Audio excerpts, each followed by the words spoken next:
తెలంగాణ తల్లి ఫ్లైఓవర్ పేరులో ఎలాంటి మార్పు లేదని జీహెచ్ఎంసీ ప్రాజెక్ట్స్ వింగ్ తెలిపింది.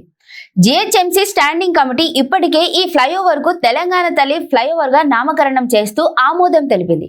ఫ్లైఓవర్ కు ఒకవైపు బోర్డు ఏర్పాటు పనులు పూర్తి అయ్యాయి. రెండో వైపు బోర్డు ఏర్పాటుకు ఫౌండేషన్ క్యూరింగ్ జరుగుతుంది.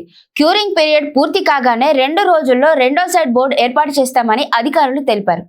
అప్పటి వరకు ఇప్పటికే ఏర్పాటు చేసిన బోర్డును అందుకే కప్పి ఉంచామని జీహెచ్ఎంసీ ప్రాజెక్ట్స్ వింగ్ స్పష్టతనిచ్చింది. రెండింటిని కలిపి ఒకేసారి ప్రారంభిస్తామని జీహెచ్ఎంసీ ప్రాజెక్ట్స్ వింగ్ ప్రకటనలో స్పష్టం చేసింది. తెలంగాణ తల్లిపై ఫ్లైఓవర్ గా పేరు మార్చాక బోర్డుపై పేరు కనిపించకుండా స్టిక్కర్ వేయడంతో గందరగోళం నెలకొంది.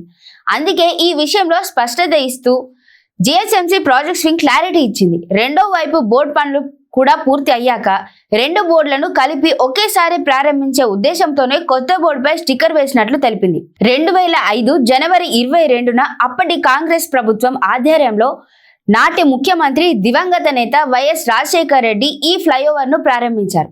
అప్పట్లో తెలుగు తల్లి ఫ్లైఓవర్ అని ఈ ఫ్లైఓవర్ కు పేరు పెట్టారు. సుమారు 20 ఏళ్ల తర్వాత స్వరాష్ట్రంలో తెలంగాణ తల్లి ఫ్లైఓవర్ గా రేవంత్ సర్కార్ ఈ ఫ్లైఓవర్ పేరు మార్చడం గమనార్హం.